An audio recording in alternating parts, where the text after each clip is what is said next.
you're talking about anger, so there are times if I'm angry in the sense like I'm verbally scolding my children, right? And I'm aware that I'm angry at this moment. So this is bhavna or vichar or consciousness? It may be anything. How does it matter? Is it justified to be, like, is it real? Is it anger which is justified? There is no reason to figure out whether a particular type of conduct is justified or not. Whether it belongs to the thought domain, the feeling domain. There is no importance of all this. Real importance belongs to only one question. And what is that?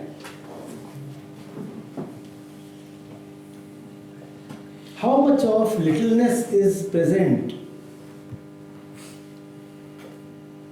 in my heart as I act here? How afraid I am as I act in this moment? What is my deepest belief as I act in this moment? The action does not matter. Your deep, deep belief behind the action matters. And that deep belief is the actor. You are not acting, the belief is acting. What is the point that you are coming from? And if you discover any point, then that point is a false point. The action is beautiful only if it is arising from a non-point, from no belief, just like that, spontaneously, for no reason.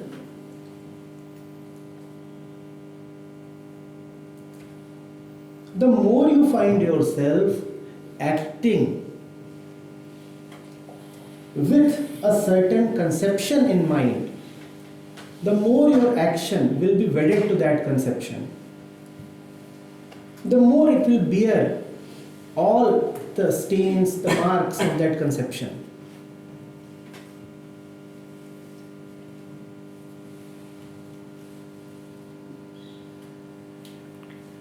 We often ask, I'm doing this, is this proper? In asking, is this proper, don't you conveniently hide the I? When you say, I am doing this, should not the very first letter be the object of the primary inquiry? Instead of inquiring into that, we inquire about the doing, the object of doing, and such things. That is not inquiry at all. That is in fact obfuscation of direct realization. You could have directly known what is happening. Instead, you chose to occupy yourself with miscellaneous questions. Miscellaneous questions, is this right? How was he feeling? Could I have done something else? Why don't you simply see from where you were operating?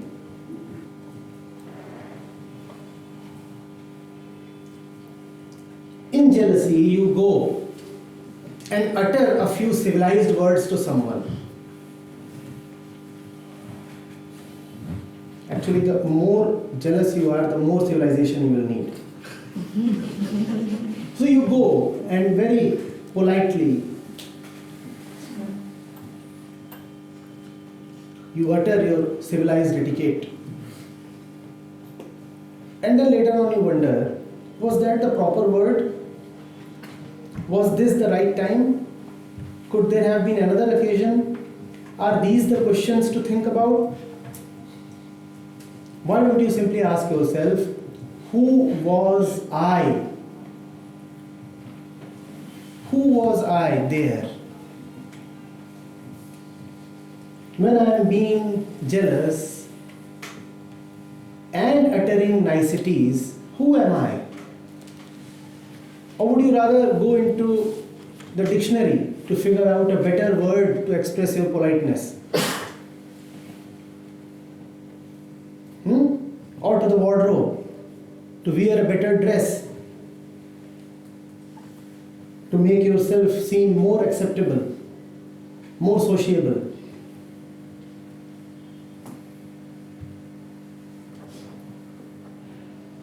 Who am I in this moment? Not what I am saying, not what I am doing, not what I am thinking, not what I am feeling. The primary concern cannot be the quality of action, it cannot be the quality of thought or feeling. All of them follow later, all of them have no value in front of the principal question. What is the principal question? What is my primary concern right now? With what have I identified? Where has this head bowed down? That is the primary question. The question, who am I, is synonymous with to whom am I surrendered? Is synonymous with whom am I identified? All these three are same questions.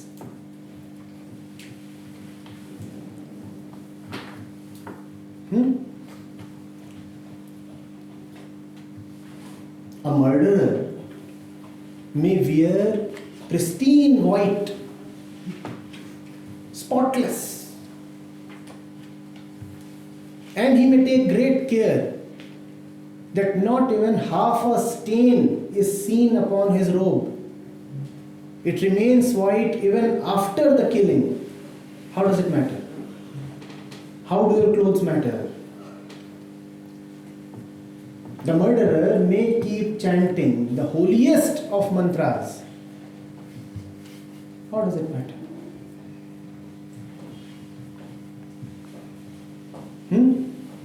Or would you go and counsel him? Boss, your pronunciation is not accurate. Now he is murdering, and what are you counseling him on? You know, no, again. You missed that fine sound there.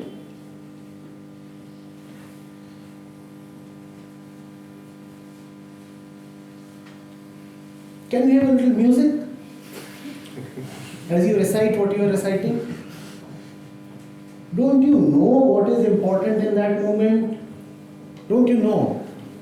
Then why don't you ask the right question? Why don't you ask the important question? Why do you keep engaging yourself in trivia? We said the saint is the one who does not notice or register trivia. And that alone is the best indicator of the quality of your being. What do you notice? What do you remember? If you are trivial, you will remember all that is trivial in your past. Otherwise, you will remember only one event from your past. And you know what is that event? The beginning of time. Everything else will appear ludicrous. Why should I remember this?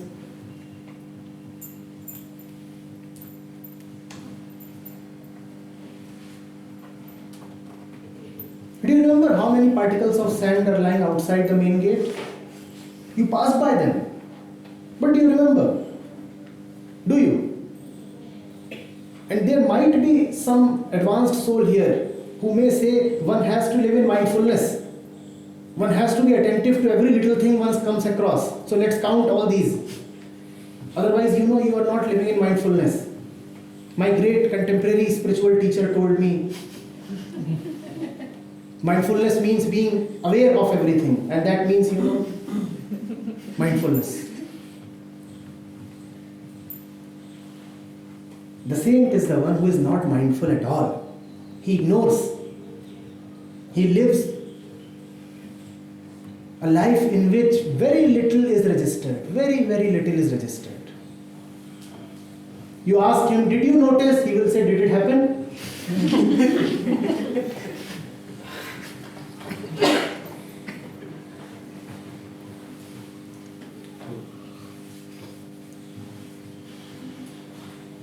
Note the real, and the real is always around you, always happening. That is the only constant happening that will never be interrupted, never cease, never wax or wane. That is the real happening. Mindfulness means being mindful only of that. The mind is full only of that, so much so that it has no space left for anybody else.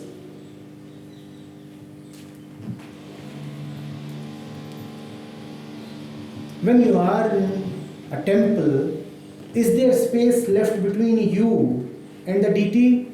If there is, then you are in a false temple.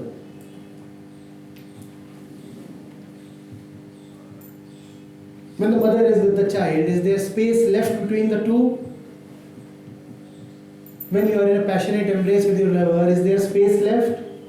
Then how are you able to register or notice? How are you able to register or notice?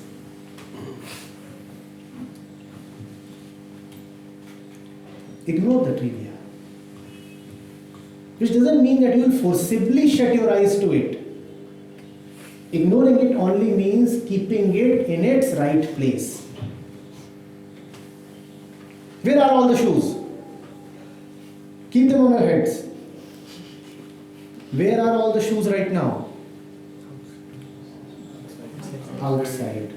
Mind you, you haven't really put kerosene on them and put them to fire. They are still there. And they will be used. But you don't bring them to the session. They bring you to the session and then they stay out. Learn to give things their proper place. Know what is important. And to know what all is important, you must first be submitted to that one which is really awesomely important. And then you will know the proper place of everything. Okay, fine. Otherwise, you will keep carrying your shoes on your head, like all of mankind is doing.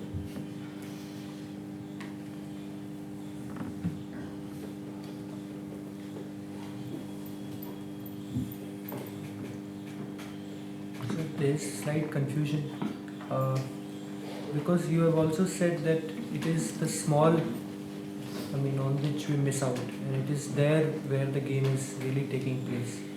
So, aren't these two contradictory that one must... They are not contradictory. You see, we have no acceptance for the small. We have no acceptance for the small because we are perpetually looking for the big. When you know that you are already with the big, then you become totally available to the small. If the big is missing from your life, you will keep looking for the big everywhere. And that's what we are all looking for, right? That something big, that one big day, that one big occasion, that one big man or woman. It is because the really big is missing from our life. When the really big is really present, then everything is anyway small in front of it. Then you can be available to the small. Only then can you be available to the small.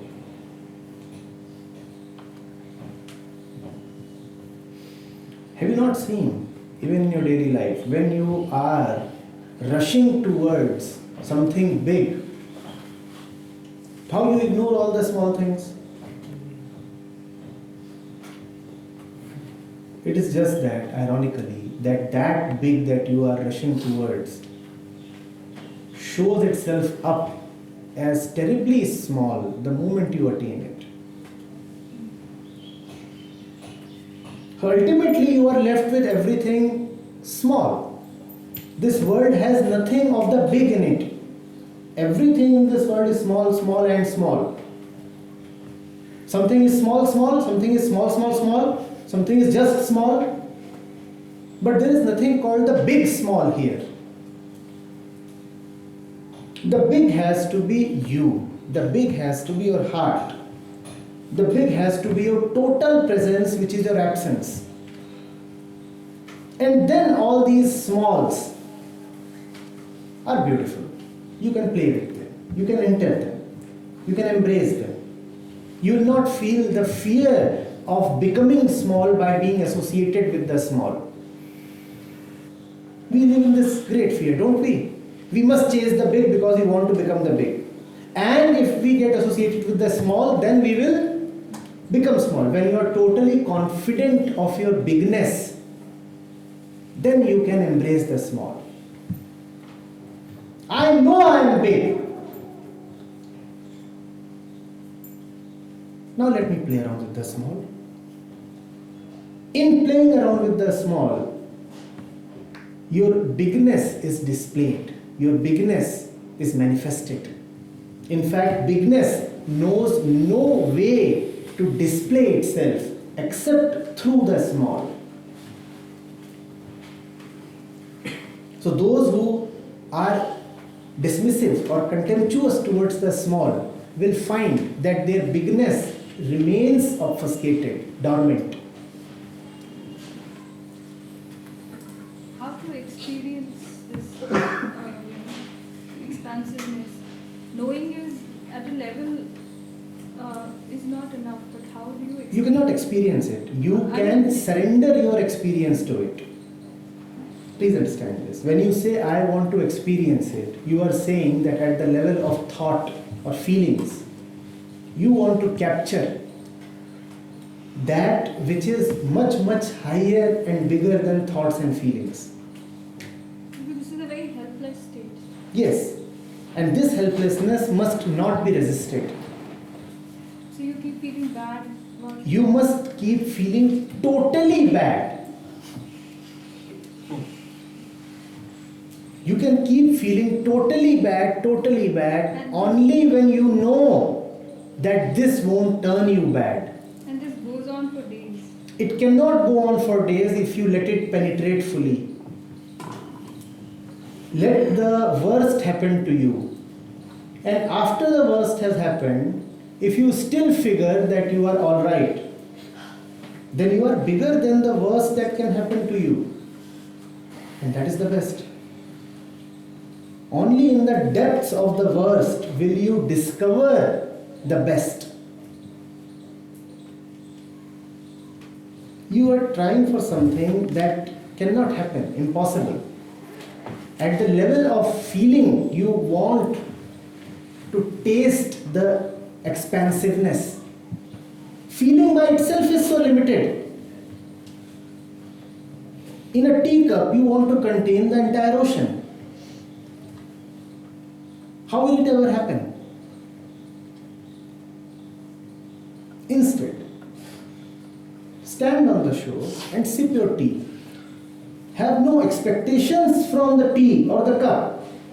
And once you are done with your tea, dive in. Dive in.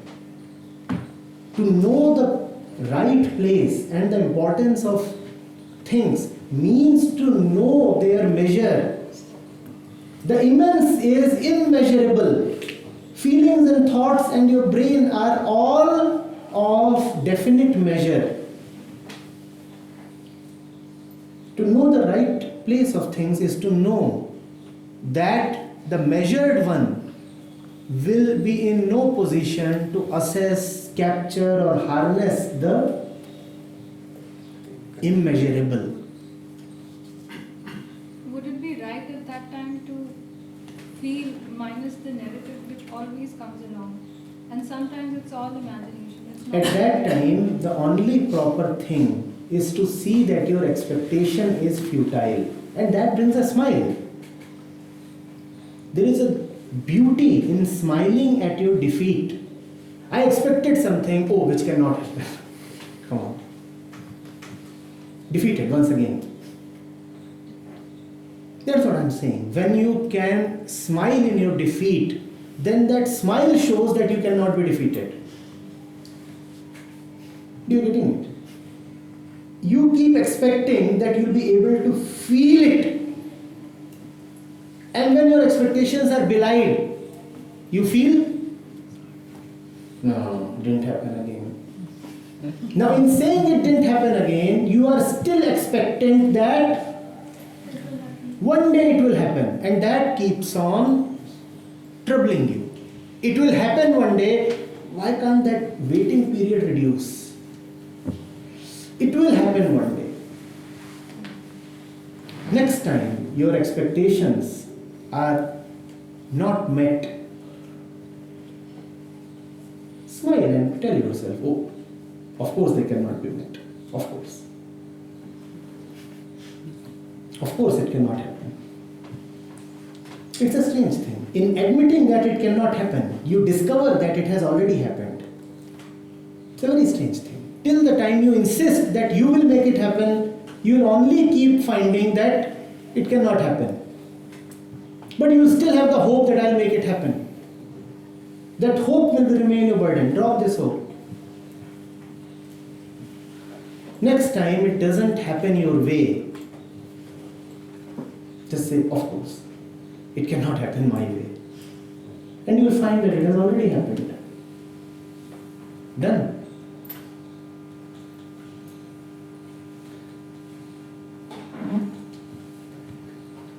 There have been many people who have tried like 10,000 times. For example, the inventor Edison, he failed 10,000 times to invent the light bulb. So, what if we apply what you said to that inventor, that okay, it did not happen. So, if he wasn't if he was satisfied with his failure in the first attempt itself, then don't you think we would have we would have got this light? There is a difference between something being small on the number scale and something being outside the number scale. An event can have a possibility of 1 by 100 or 1 by 1000 or 1 in a million.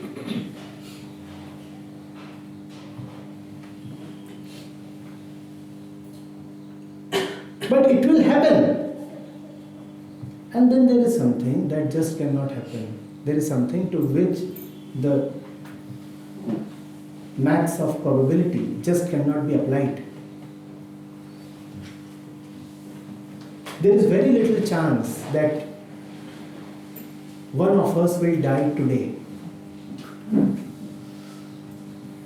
But what is certain is that you will die.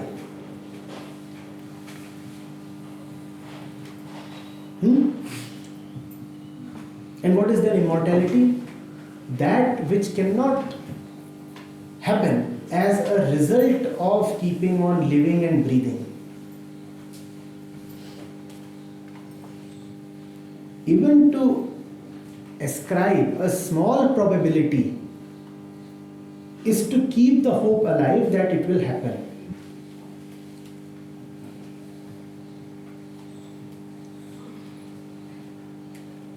It is not that it is not happening today or that it is not happening with you or somebody else. It just cannot happen. It just cannot happen. The more you feel that it is not happening with me, but it has happened to a certain teacher or to a certain enlightened one, the more you will keep feeling unfortunate. The more you will keep feeling especially privileged. And the more shame and guilt then there would be. Oh, if it could happen to him and to him, why is it not happening to me? Surely there is something wrong with me in particular. It does not happen. It cannot happen.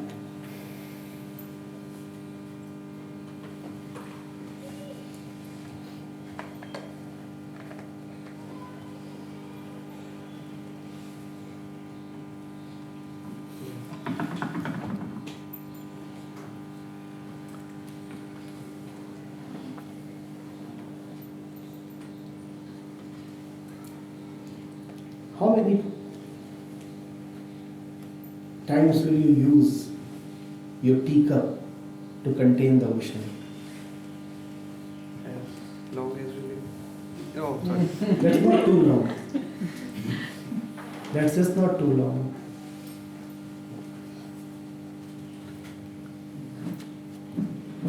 And what kind of life would that be?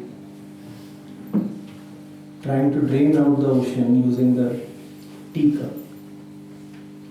It sounds valiant to say that as long as I live, I will be a crusader, a teacup crusader, using the teacup as my cannon to bomb the water out of the ocean. But what kind of life would that be? And if you meet such a person on the beach, would you really want to befriend him? Would you really be interested in taking such a person home? A fellow who is committed to draining the ocean out using the teacup. Remember that this is not merely gallantry, this is also total faithlessness. This is lack of intelligence, and this is lack of love and surrender. Such a life would be a very violent and wasted life. Why do you want to attempt this? And if you want to see the action of this attempt, the result of this attempt, just look around. There are so many people doing exactly this. Learn from their examples.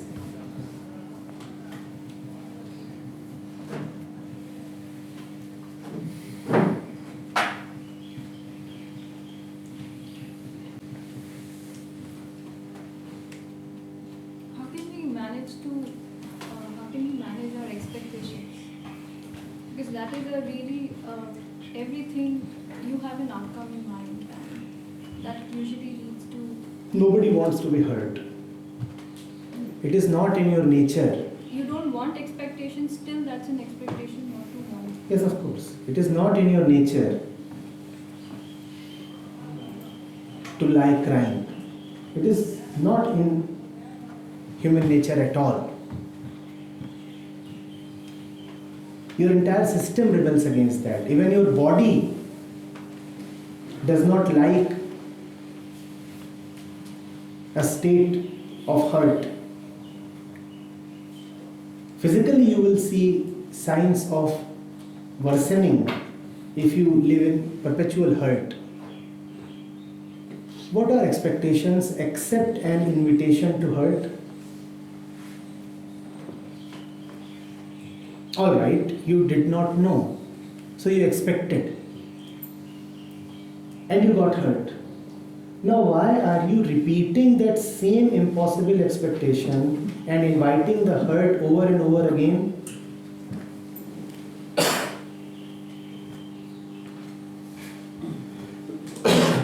Even a child, when he touches a live wire and gets a shock, does not go close to that wire again. Or does he? Even animals know that. If an animal has fallen once in a trap, he would not again fall in that trap. At least not in the same trap. Then why do you keep falling in the same trap again and again? Have you no self-love? Do you enjoy getting hurt? You know in advance from where you are acting and what would be the result of the action. You know both, don't you? You know the center from which you are acting, and you also know the result of your action. Then are we worse than animals that we keep repeating the same mistakes?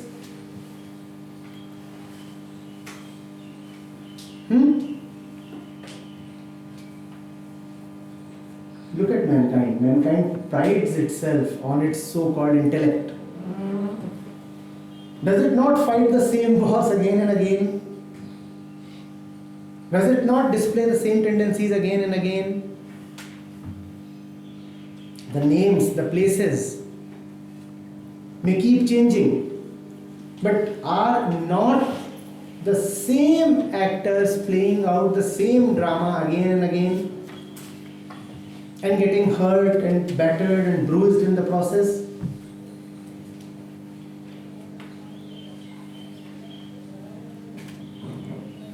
When expectation sets in, does that happen totally without your consent? Are you sure? It happens with your consent.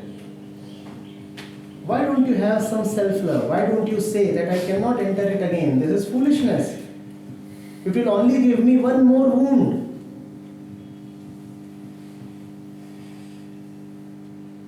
And that which I am expecting is getting more and more estranged precisely because I am expecting it.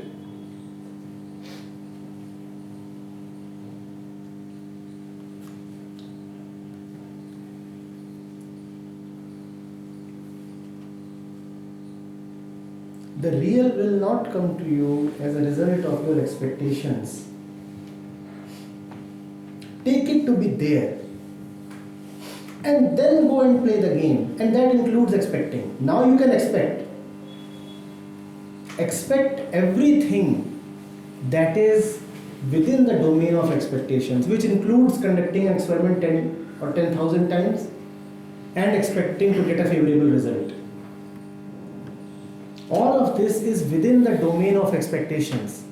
Go and expect it, but kindly do not expect the essential. The essential has to be the beginning point. It cannot be the destination.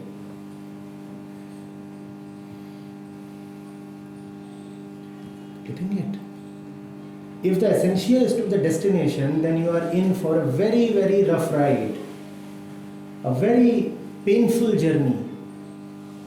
A journey that is painful in its commencement, a journey that is painful in its duration, and a journey that is even more painful in its destination.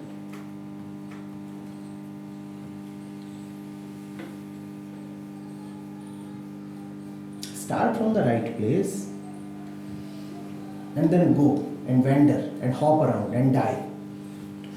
Who cares?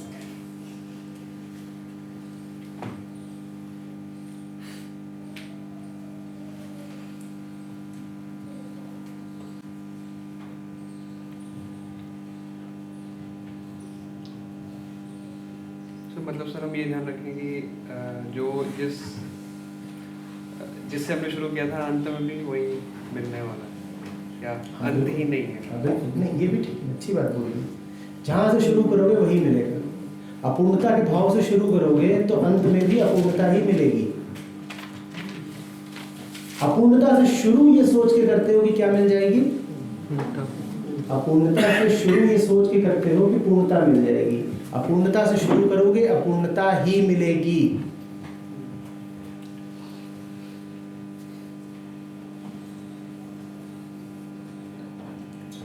Zen में कहते हैं कि अगर तीर चला रहे हो और धनुष उठाने से पहले ही तीर निशाने पर नहीं लग चुका है तो धनुष उठाओ ही मत।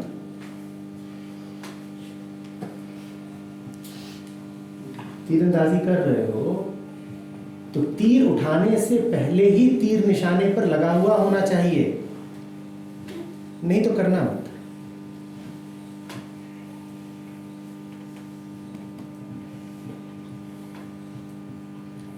जो पूरी साधना होती है वहां पर वो यही होती है कि जब साधक आता है, शिष्य आता है, तो वो ये सोच के आता है कि धनुष उठेगा, तीर चलेगा, तब निशाना बिंधेगा।